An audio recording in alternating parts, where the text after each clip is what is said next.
나라가 어려울수록 어르신들의 지혜 우리가 좀 필요하지요. 정세현 전 통일부 장관님 모셨습니다. 어서 오십시오. 예, 오랜만이다. 또 다시 뵙습니다. 그동안 책 쓰셨나 보죠? 아, 책이 나왔죠. 쓴 것은 연초부터 써가지고. 예. 그래도 이게 책이 이만큼 두꺼운데 시간이 좀 필요하지 않겠어요? 그러시죠. 예. 중국 쪽도 그렇게 전문가셨습니다. 원래 내가 직업적으로는 통일 문제를 다뤘지만은. 예. 학문적으로는 석사 과정부터 시작해서 박사 과정까지 중국 문제를 가지고 실험을 했습니다. 아, 그러셨군요. 예, 그래서 박사학위 논문을 이제 80년대 쓰고, 통과만 되면 대학의 중국 문제 전문 교수가 되고 싶어가지고 여러 군데, 끼웃거리고 발버둥 쳤는데 팔자에 없으니까 교수는 못했어요. 석자 교수로 오시라고 하는 데가 많이 있을 것 같은데. 아니요. 아무튼 마오쩌둥의 국제정치사상 참 그러니까 궁금한데 지금 현안이 워낙 많으니까 책 얘기 조금 있다가 다시 하기로 하고 먼저 좀 현안에 관해서 여쭤보겠습니다. 그러죠. 그럽시다. 첫 번째로 제가 가장 이해가 안 되는 게 지금 한덕수 총리 태도입니다. 왜 그런 것 같습니까? 글쎄, 나는 개인적으로 한덕수 총리를 조금은 안다고 얘기할 수 있어요. 사실은 그 한덕수 총리의 형님이 내 전주의 북중이라는데 중학교 2년 선배입니다. 중학교 1학년 입학하니까 이제 중3이 돼가지고. 한덕수 총리도 전주 북중 나왔죠? 아니요, 거기는 그러니까 그 형님이 전주 북중을 졸업하고 경기고등학교로 이제 갖고 올라올 때 따라서 올라왔대요. 그러니까 전주에서 국민학교 4학년까지 다니다가 따라 올라왔다던가. 그래서 이제 경기 중학을 거쳐서 경기 고등학교, 서울대 경제학과 이렇게 나왔는데 한덕수 총리를 내가 처음 만난 것은 김영삼 정부 때 내가 갑자기 통일비서관이 되면서 청와대 이제 들어갔는데 그때 그 통상비서관으로 한덕수가 왔어요. 그 내가 이제 여기저기 몇 군데 소문을 들었기 때문에 한복수 형의 동생이냐 그랬더니 그때는 거부 못하고 부인 못하고 자백을 했죠. 부인이라고 하는 것은 그동안 호남 출신임을 감추려고 했다 그 말씀인가요? 그렇죠. 그랬대요. 그랬대요. 나는 고등학교 올라오면서부터 이제 눈에 띄는 타교니까 경기중학 출신들은 고등학교 때 올라온 친구들을 타교라고 그럽니다. 본교는 경기중학이고 나는 타교이기 때문에 처음부터 이제 전라북도 출신이라는 것, 전주 출신이라는 것을 숨길 수도 없었죠. 숨길 필요도 없고. 그런데 이제 한 총리는 솔직한 얘기로 지난 세월 얘기지만은 TK 그 정권 시절에는 전라도 출신이라고 하면은 공무원 사회에서 출세를 할 수가 없었어요. 장군 진급도 어려웠던 걸로 알고 있습니다. 바로 그것 때문에 아마 출신 지역을 숨기고 살아왔던 경력이 있죠. 그래서 이제 김대중 정부 초에 외교 통상부의 통상교섭본부를 만들어 가지고 본부장으로 활약이 났었죠. 그때는 내가 전주 출신이라는 것을 좀 써달라는 식으로 기자들한테 전화도 했다고 봅니다.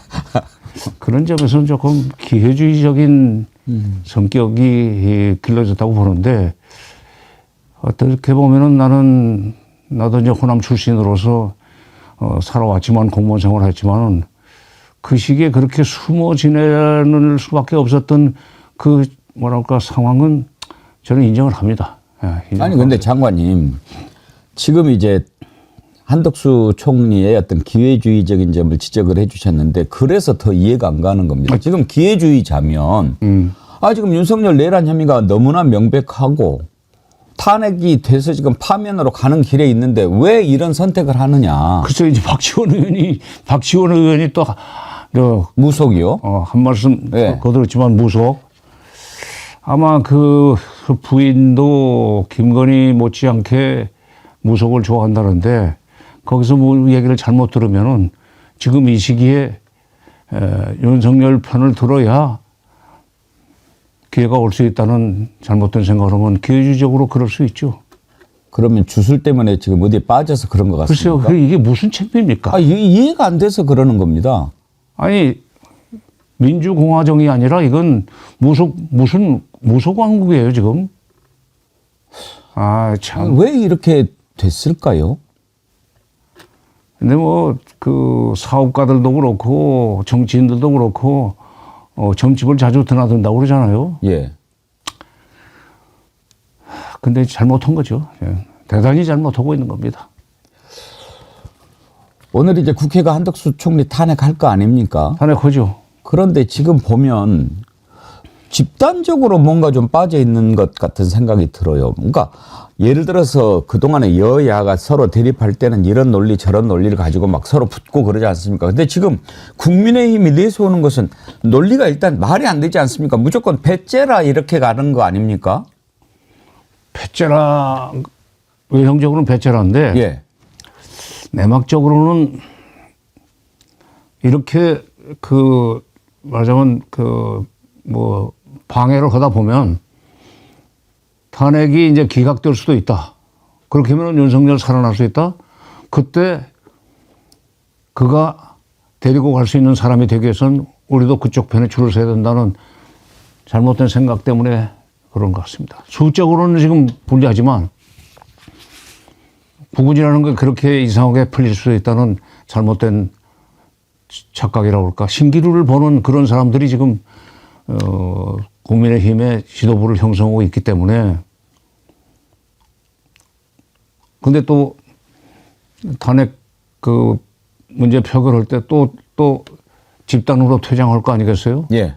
그러니까 그렇게 들어가게 하면 200표나 될 수 있다고 생각하는데 150표냐, 151표냐, 200표냐 하는 거 가지고 또 상당히 오랫동안 실갱이를 할 텐데 이럴 때 민주당이 좀 주대 있게 잘 밀고 나가리라고 믿습니다만은 또 우원식 의장이 또 있으니까.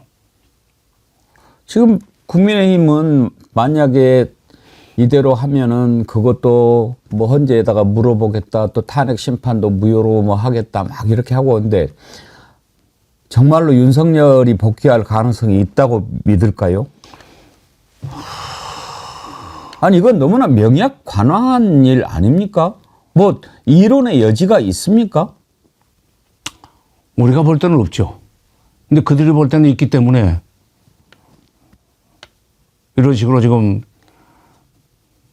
말하자면 방해를 하고 또 최상목 부총리가 승계를 하는 경우에도 또 그들이 또 후임자한테 또 압력을 행사하면은 최상목 부총리가 설사 권한대행이 돼도 그 어떻게 나올지 그건 지금 예단하기 어려울 것 같아요. 상당히 오래 가고 이 경제는 이렇게 되면 망하는 겁니다. 벌써 지금 어저께 탄핵 발의가 되니까 총리 탄핵 발의가 되니까 1달러가 뭐 1,460원이 됐다고요? 80원을 넘었었어요. 오늘. 참. 지금 완전히 2009년 당시 88원까지 올라갈 뻔했는데 지금 이재명 대표 담아 나오고 조금 안정되고 있는데요. 국무위원을 지내셨지 않습니까? 근데 했죠. 지금 원래 계엄 같은 것은 반드시 국무회의 심의를 거쳐야 되고 또 국방장관이나 행안장관이 총무에 거쳐서 이렇게 건의하게 되어 있지 그렇죠. 않습니까? 근데 그 자리에서 그렇게 계엄을 할 때 제가 한 달 전에 시골에서 어떤 분이 올라오셔서 청와대만 보고 싶다 그래서 한번 같이 갔어요. 아, 옛날 청와대 건물? 예, 이제 뭐 청와대 개방했으니까. 요즘에는 오는 사람들이 없어가지고 미리 접수 안 해도 바로바로 가서 보더라고요. 저는 이제 청와대 국무회의석은 이제 처음 보는 거죠. 저를 딱 보면서 거기 보니까 1월도가 이렇게 있고 그렇더라고요. 예, 있죠. 그래. 이 정도 국무회의 장소가 되면 국무위원들이 그 회의장에 들어올 때 마음가짐이 좀 다르겠구나. 그걸 딱 보고 이 나라의 미래와 운명을 결정하는 그 중요한 자리에 내가 들어가는구나. 이런 생각을 가질 법하다. 당연하죠. 그런데 용산으로 갔을 때 그 같은 감정을 가질 수 있었을까 하는 생각이 그때 들었어요. 글쎄, 근데 뭐, 벽에 그러니까 옛날에 그 임금 바로 뒤에 항상 놓던 병풍. 예. 1월 동가 무슨 예. 1월 오산 동가 하는 그것도 사실은 어떤 점에서는 왕조적 그 사고방식의 표현이지만은 있지만. 그러나 그 옛날 그러니까 청와대 국무회의장은 건물이 남향으로 있고 오른쪽 끝방입니다. 예. 서쪽으로 길쭉한. 그렇더군요. 그게 뭐 인왕실이든가 뭐 이름이 저건. 네. 예. 거기 들어가면서 그 그림 때문에 무슨 내가 이거 잘해야 된다는 생각은 안 했었어요. 국무회의장이고 국무위원이기 때문에 올라오는 그 안건에 대해서는 소신껏 얘기를 한다고는 그런 자세로 가서 일을 했습니다. 예를 들면 노무현 정부 초에 제가 이제 계속 일을 하게 됐는데 그때 그 2000년 6.15 정상회담 전후에서 있었던 대북 송금을 특검으로 넘기겠다고는 안이 올라왔었죠. 예. 그때 저는 그것이 이제 안건으로 올라간다는 것이 이제 예고가 되어 있었기 때문에 처음부터 반대할 결심을 하고 들어갔죠. 들어가서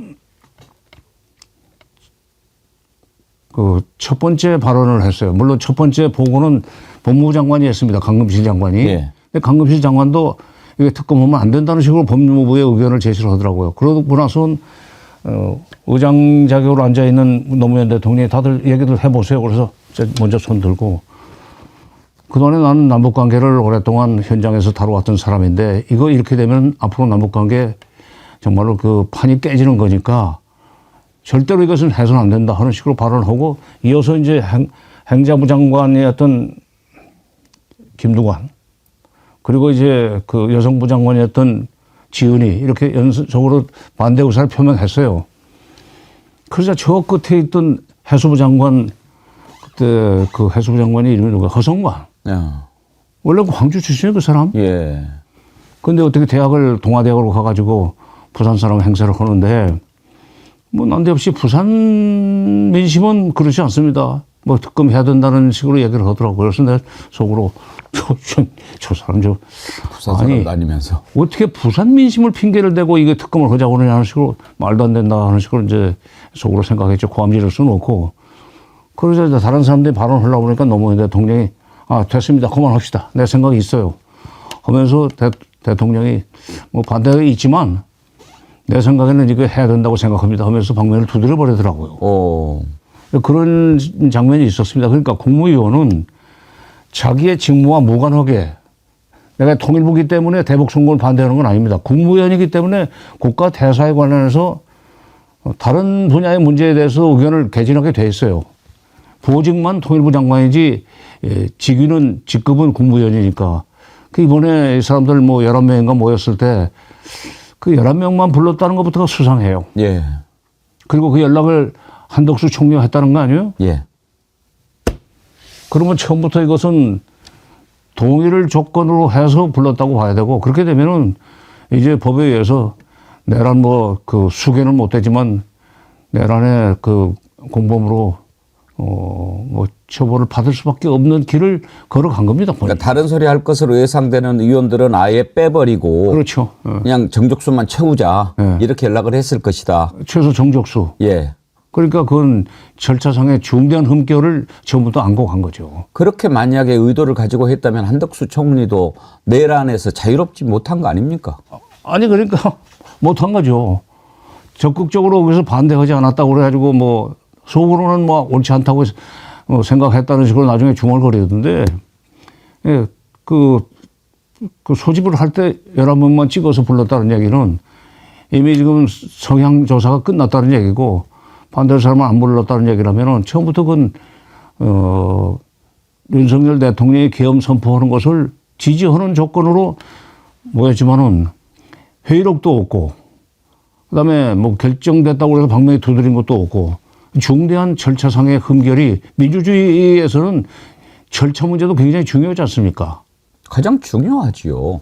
그리고 일단 계엄이다. 라고 하면은 헌법에 분명히 전시사변 또는 이에 준하는 비상사태 이렇게 돼 있는데 갑자기 대통령이라는 자가 계엄을 선포하겠다고 한다면 상식이 있는 국무위원이라면 그건 지금 도저히 상황에서 할 수가 없는 것입니다.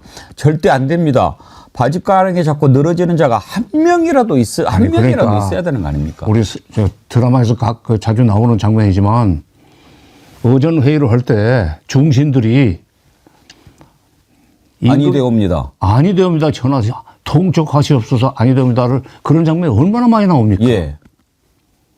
옛날에는 상소문을 올릴 때 계속 올려도 그 반응이 없으면은 대궐 앞에 모여가지고 만인소라고 그래서 대표자들이 이제 그 도끼를 들고 와서 상소하는 지부상소. 이 건의를 안 받아들이면 제목을 치십시오 하는 그런 문화가 있었잖아요. 왕조국가에서도. 하물며 다수결로 결정되는 것이 법적으로 정당화되어 있는 민주주의 국가에서 그 뭐는 짓입니까? 그런 식으로 절차상의 흠결을 처음부터 만들고 시작한 그걸 주도한 한덕수 총리는 나 개인적으로 알지만 그 처벌을 면할 수 없으리라고 봐요.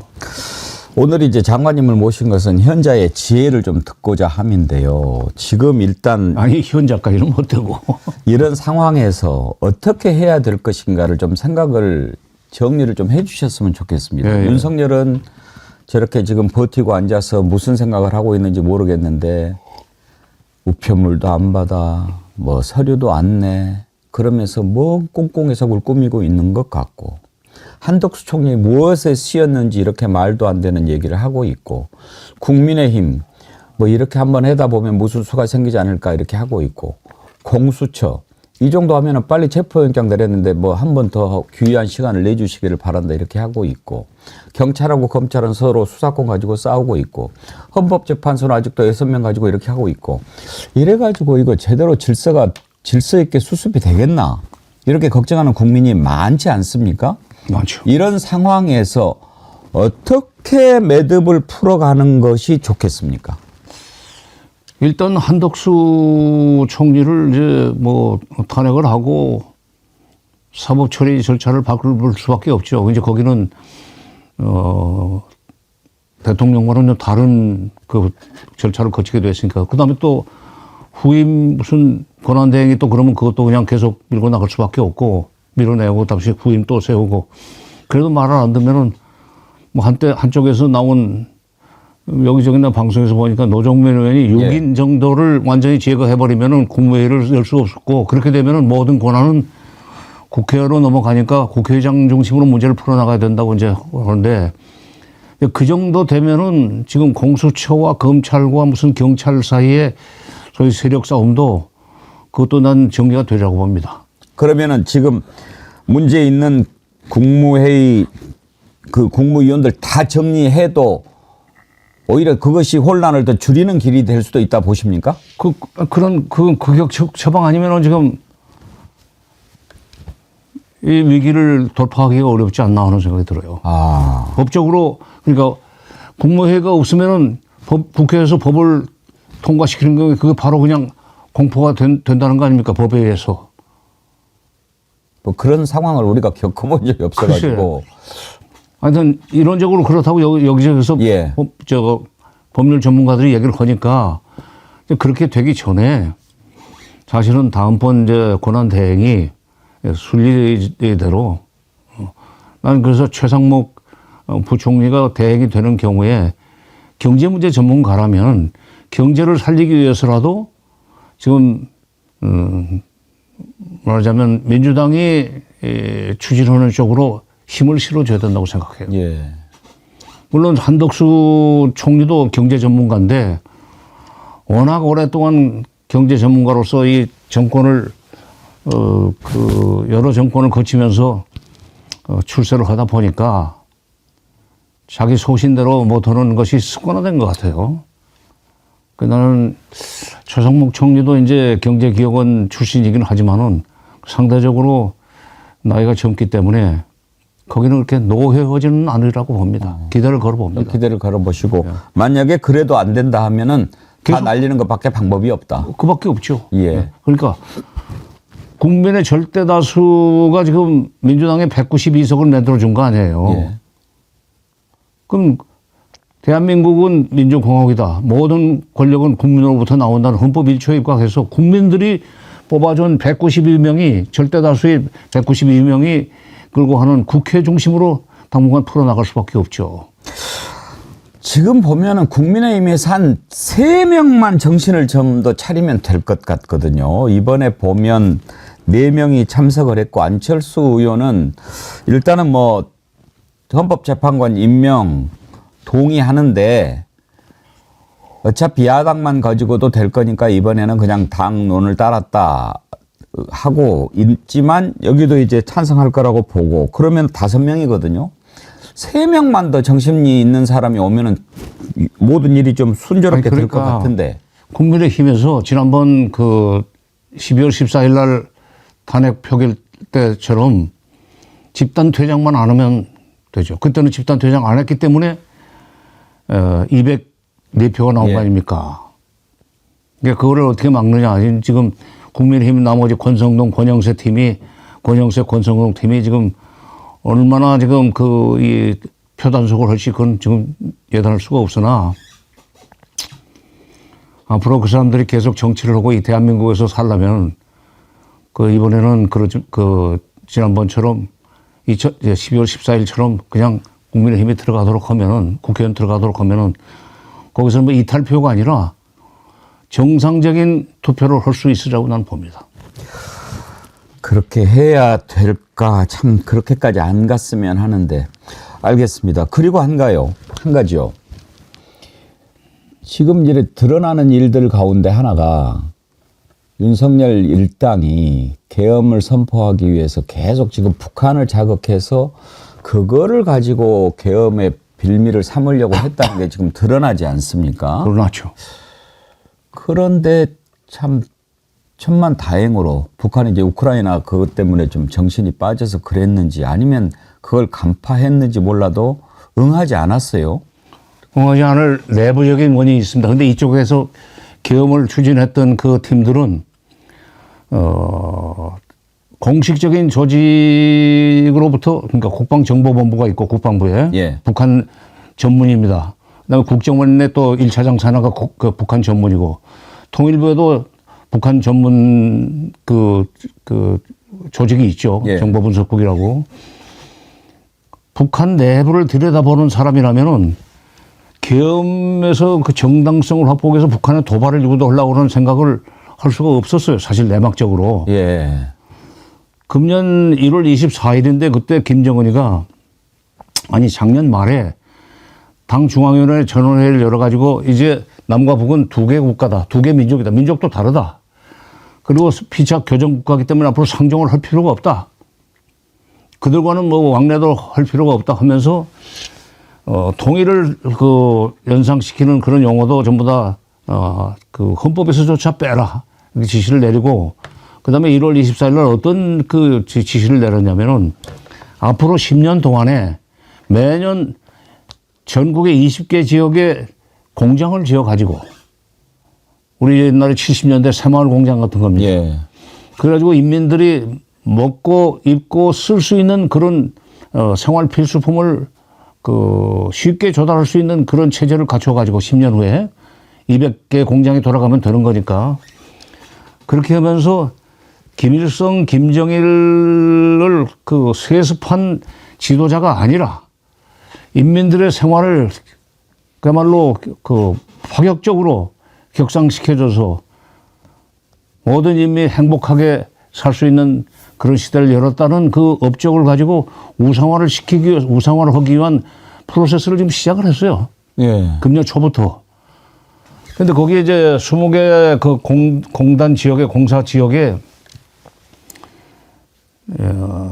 1개 여단식을 파견했으니까 20개 여단이면은 한 개 여단이 한 5천 명이라고 할 때 이제 10만 명이 되지 않습니까?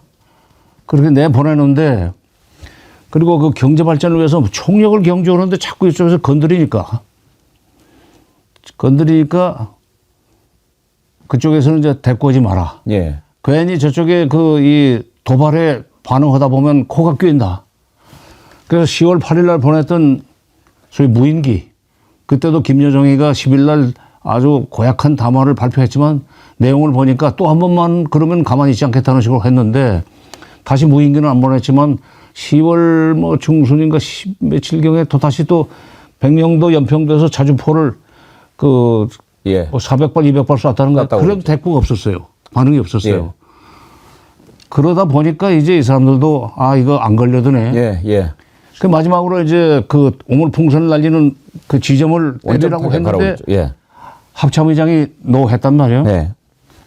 그게 깨지니까 이제 그다음부터는 인민군복을 입고 무슨 그들이 쳐내려온 것 같은 그런 이제 소위 그 이 자작극을 벌여가지고 계엄을 정당화하려는 계획까지 플랜 B로 세웠다고 그러는데 그러니까 북한이 김석열의 그런 그 자기네 북한을 핑계대고 한반도의 정세가 이렇게 긴장되어 있기 때문에 비상계엄을 선포할 수 없다는 핑계를 대고 장기 집권으로 들어가려고 하는데 협조해 주지 않은 겁니다.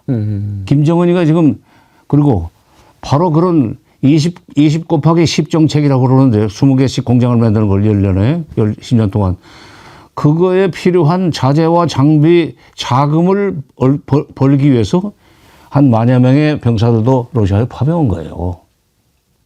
그게 10월 10일 전후입니다. 그러니까 이쪽에서 계엄을 한참 비상계엄을 꿈꾸고 있을 때 북한은 전혀 지금 다른 일을 벌이고 있었는데 이쪽에서 그걸 감안하지 않고 건드리면 대들 것이다. 그러면 그 핑계대고 더 세게 우리가 치면은 국지전이 벌어진다. 예. 그러면 비상계엄에 대해서 저항을 못한다.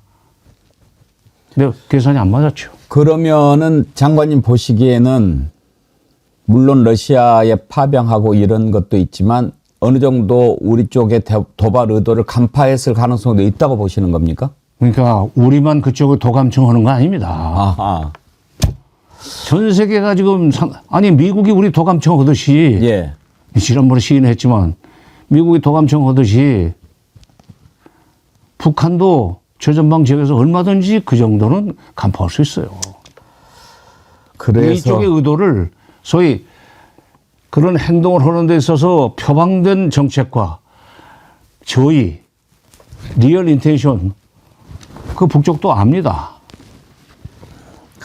그랬다고 보면 참 현명하게 잘 대처한 거죠, 북한이. 김정은이가. 예. 우리가 또 김정은이 칭찬을 할 일도. 그러면 또 이게 또 이 반군과 단체 고무 찬양죄에 걸리니까 내가 그건 못 하겠는데 그 법은 아직도 보안법은 살아 있어요. 예.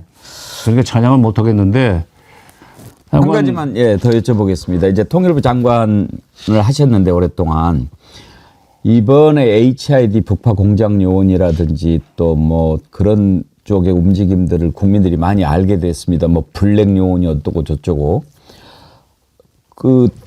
물론 좀 군 쪽하고 다르지만 통일부 장관 계실 때도 그런 존재나 이런 것에 대해서 좀 아셨어요? 몰랐었습니다. 그건 모르죠. 그야말로 비밀 공작이기 때문에 그건 몰랐는데 저 있을 때는 그런 것이 있다는 걸 알 수가 없었어요. 예. 근데 이제 노무현 정부 문재인 정부 초에 송영무 국방장관이 예. 국회 대정부 질문 과정에서 철딱서니 없이 참수부대를 운영하고 있다는 걸 자백을 해버렸어요. 맞습니다. 그 내가 저 사람 정말 개념 없는 사람이다. 그때 2004년에 뭡니까 용천역 폭파 사고라는 게 있었어요. 예. 김정일이가 중국 갔다 오는데 용천역을 통과할 그 시점에 화물차가 폭발하면서 김정은을 말하자면 암살을 하려고 그랬다는 계획이 있었는데 예. 불행히도 김정일이는 이미 그 시간 전에 용천역을 통과해서 평양 쪽으로 가고 있었기 때문에 그런 일은 없었는데 암살 시도였다고 보십니까? 그렇죠. 그때 이제 우리가 대책을 세워가지고 막 여러 가지 지원 물자를 보내고 할 때예요. 그때 회의에 참가했던 국무위원 중에 한 사람이 통일부 장관님, 이런 일이 일어났을 때 우리가 취할 뭐 일종의 플랜 B 같은 그런 정책은 준비되어 있지 않습니까? 하는 식으로 질문하더라고. 예. 그거 없습니까? 그래서 나 속으로 없다고 그랬어요, 우선. 네. 그 질문을 하는 사람을 내가 속으로 철딱선이 없네. 있어도 있다고 말하는 게 안 되는 거야. 그렇죠. 플랜 B는. 근데 요즘 그런 데는 개념이 없어요. 나 그때 송영무 장관 그거 보고는 야, 참 문재인은 어떻게 저런 사람을 국방장관을 시켰나. 말하자면 전략적이지 못해. 근데 이제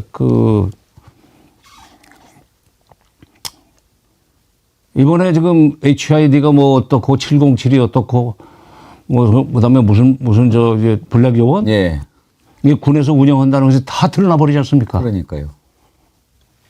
이거 앞으로 한국의 이 대북 전략, 군사 전략 또는 안보 전략 완전히 지금 파산이 돼 버렸기 때문에 새로 이걸 꾸민다 해도 그리고 또 하나 그 과정에서 지금 한미동맹을 완전히 파탄 낼 수 있는 낼 수밖에 없는 그런 계획도 세웠다는 거 아니에요. 청주공항. 네. F-35A 예. 이 기가 있고 물론 우리까지만은 그 기술을 또 미국이 제대로 우리한테 안 주고 정비는 또 미국 사람이 와서 한다고 그러잖아요. 대구공항도 사실은 미군들이 관여를 합니다 거기에. 그다음에 사드 기지를 폭파한다. 아이고 이게 동맹 깨는 거예요. 군인들이 그런 생각을 하면 어떻게 합니까? 지금 앞으로 이런 일이 있고 난 뒤부터 지난번에 필립 골드버그 대사가 미국 장관한테 전화를 해도 안 받고 예. 이런데 깊이 관여했고 처음부터 기획을 했으리라고 추정되는 안보실 1차장 때 전화도 안 받은 걸 예. 보고 도대체 상종할 수 없는 사람들이라고 했다는데 예. 이렇게 되면은 트럼프 정권이 들어서도 미국의 국방부나 국무부가 한국 사람들을 신뢰하지 못할 겁니다. 그러겠죠. 한미동맹 결정적으로 파탄을 낸 거예요, 지금. 아니, 자기네 계엄을 정당화하기 위해서 북한 소행으로 몰아가려고 하는 계산 속에 청주공항을 때린다? 대구공항을 때린다? 사드 기지를 폭파한다. 아이고. 나는 미국이 여기에 대해서 남한 정부에 대해서 거리를 두기 시작하면은 안보 면에서 지금 굉장히 취약해지고 이걸 북한은 노릴 거예요. 결과적으로 예. 친북 종북 행위를 한 겁니다. 이런 상황에서 미국하고 조금 연결이 될 수 있는 인사가 누가 있을까요? 근데 이제 제가 다른 데서 어디 언론 인터뷰에서 잠깐 그런 얘기를 했기 때문에 아마 작가 그 얘기를 넣은 것 같은데 일본에서는 미 대선이 진행되는 동안에 트럼프가 될 가능성이 있다는 판단을 했기 때문인지 모르지만은 아소다로 전 총리가 거의 반공개적으로 트럼프 쪽에 접근을 해서 예. 미리 그걸 포섭을 해놨었습니다. 그리고 이제 선거가 끝나고 난 뒤에는 아베 총리 부인이 또 직접 또 트럼프 가서 만나고 그러기도 해서 말하자면 일본의 자민당 정부가 계속 미일 관계를 잘 끌어나갈 수 있는 밑자락을 깔아주었는데 우리나라에서도 트럼프 정부 때 한미 관계가 좋았다고 나는 봐요.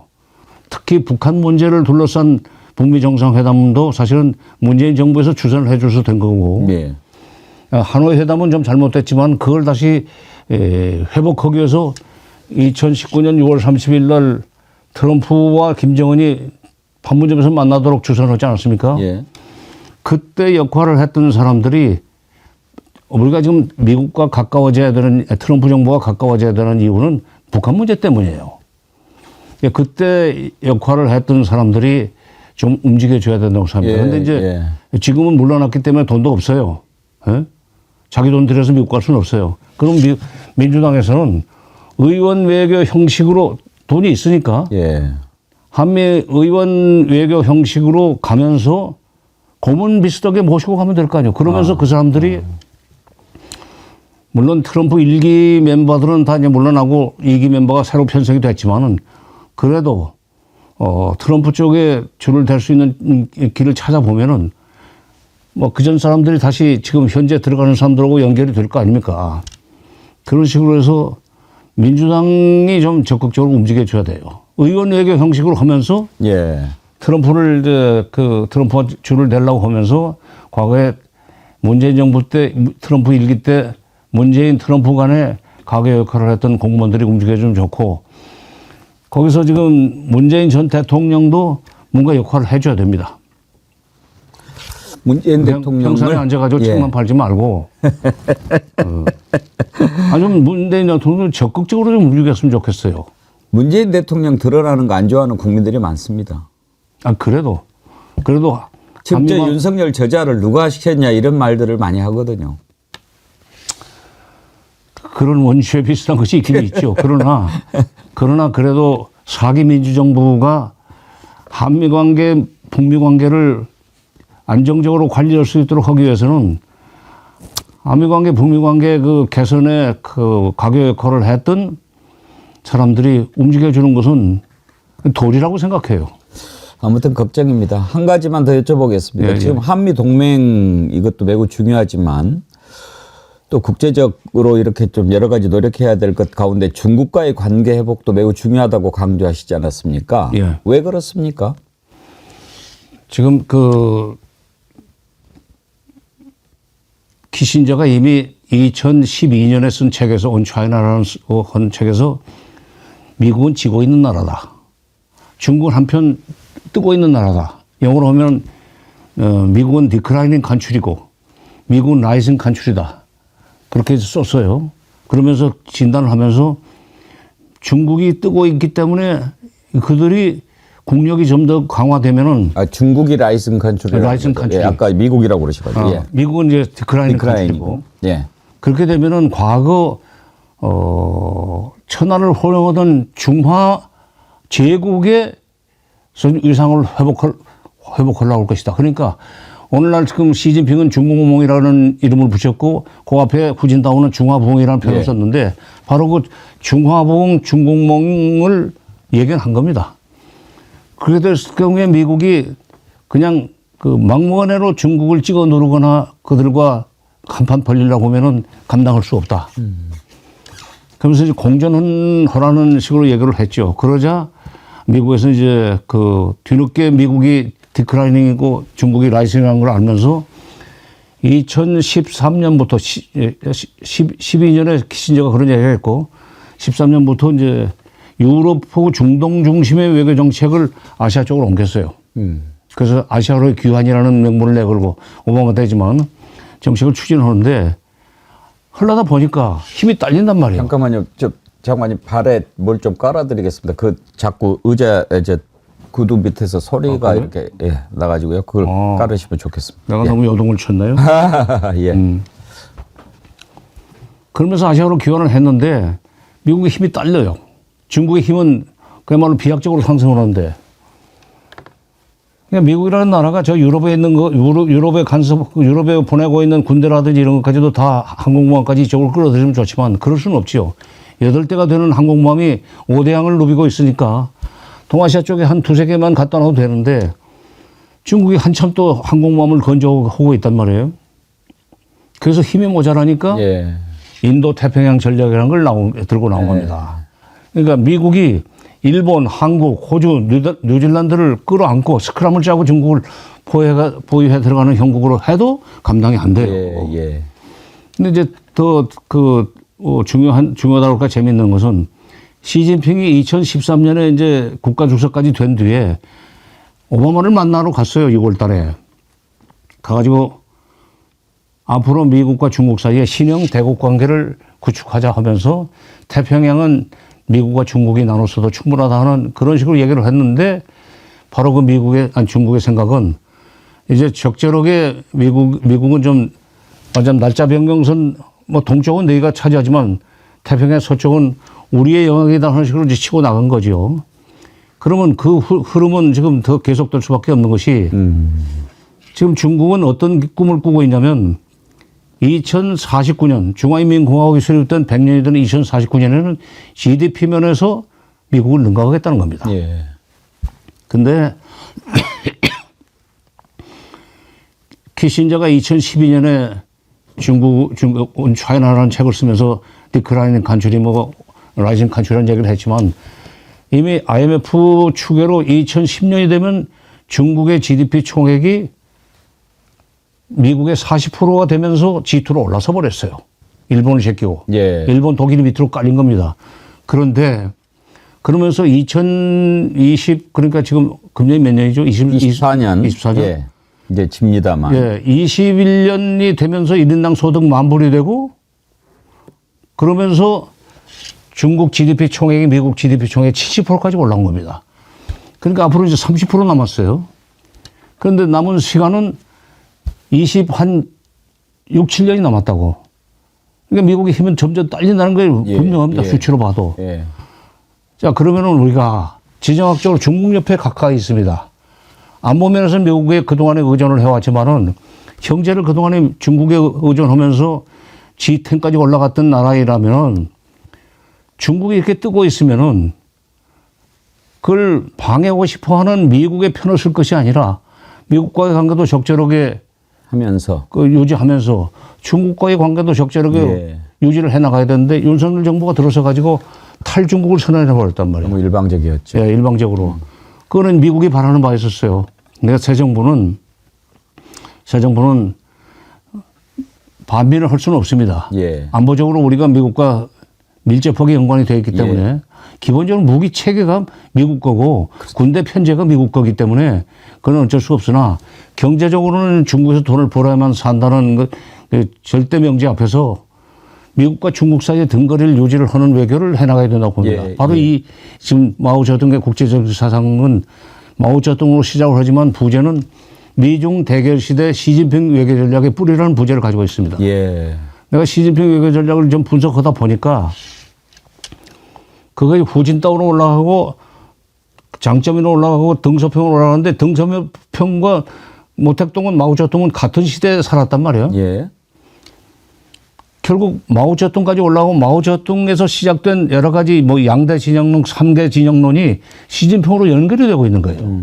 그래서 제가 앞으로 우리가 그 미국과 중국 사이에서 잘 그 헤쳐나가려면은 중국에 대해서도 알아야 된다. 알아야죠. 무턱대고 중국을 쫓아가서는 안 돼요. 예. 왜냐하면 중국도 과거에 조선이라는 나라를 조선이나 고려를 속국으로 두고 조공을 받던 나라이기 때문에 우리를 바라보는 눈초리 그겁니다. 예.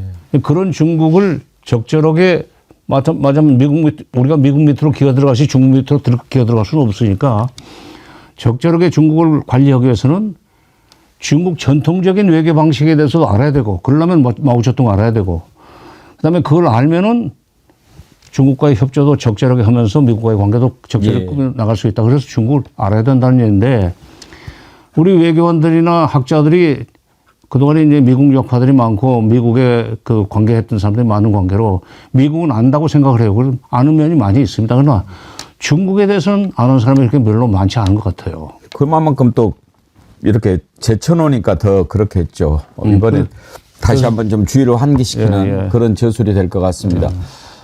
우리가 영원할 것 같았던 로마 제국도 멸망하지 않았습니까? 팍스 로마나가 끝나고 이제 팍스 아메리카나인데 그게 팍스 차이나로 갈 가능성이 있다고 보십니까? 바로 그거죠. 예. 이제 팍스 아메리카나가 이제 지고 있고 예. 키신저 말대로는 디클라이닝 하고 있고 팍스 시니카, 차이나의 시니카라고 합니다. 예. 라틴어로는 시니카. 팍스 시니카가 뜨고 있는데 예. 그거는 지금 거의 걸 수 없는 대세가 돼 있는데 그 와중에 또 뭐가 있냐면 팍스 자포니카가 꿈틀거리고 있습니다. 아. 일본의 대동강 공영권 개념이 움직이고 있는데 지금 현재로서는 일본이 미국을 앞세워서 팍스 시니카를 누르는 전략을 추진하고 있지만 미국의 힘이 딸려가지고 뒤로 밀려나게 되면 그때는 내가 팍스 자포니카를 구현할 수 있는 시대가 올 것이라는 걸 믿고 있어요, 일본은. 대동강 공영권 개념은 아직도 살아 있습니다. 일본이 그렇게 가는 걸 원치도 않지만 종속으로 살아온 세력이 새로운 대국을 만들기는 쉽지 않을 겁니다. 아니 근데 일본이 태평양 전쟁이 끝나고서 미국의 그 이 점령을 당했지만은 전쟁의 진 관계로 그러나 그건 잠시였었습니다. 한국 전쟁을 계기로 해서 미국이 결국 일본을 다시 키워주기 시작한 거예요. 51년에 샌프란시스코 조약이라는 것은 한국 전쟁을 감당하기 위해서는 일본을 일단 키울 필요가 있다. 공산주의 세력의 확장을 막으려면 일본을 활용할 필요가 있다고 그래서 51년에 샌프란시스코 조약을 만들면서 일본을 띄우기 시작했고 한국 전쟁에 필요한 군수물자를 일본에서 만들어서 납품받았습니까? 예. 그리고 베트남 전쟁 때도 우리는 가서 몸으로 싸워서 돈을 벌었지만은 그때도 군수품은 미국이 일본한테 발주를 했기 때문에 그때 돈을 벌어가지고 지금 일본이 떴는데 다 그렇게 하면서 지금 노리는 것은 그리고 일본은 그동안에 어디 조공을 바치거나 석궁 노릇을 안 했어요. 그렇죠. 알겠습니다. 오늘 아주 귀한 말씀 감사하고요. 아니 그러니까 이게 예. 중국도 중국이지만은 중국을 경계하기 위해서도 이 책은 좀 읽어볼 예. 필요가 있고 많이 중국 못지않게 예. 일본도 경계해야 된다. 그렇게 하도록 하겠습니다. 신년에 언제 한번 기회가 되시면 특강 한번 해주시죠. 특강? 예. 우리가 좀 더 많이 공부를 했으면 저기 좋겠습니다. 무슨 녹용 쌍화탕 그 쌍화탕인지 그거 예. 한 봉 주면은 할게요. 아이, 무조건 드리도록 하겠습니다. 감사합니다. 갑자기 웃기셔가지고 제가 목이 잠겼습니다. 아, 예, 예. 오늘 말씀 고맙습니다. 예. 예. 비상계엄을 국민 여러분, 지금 국회로 와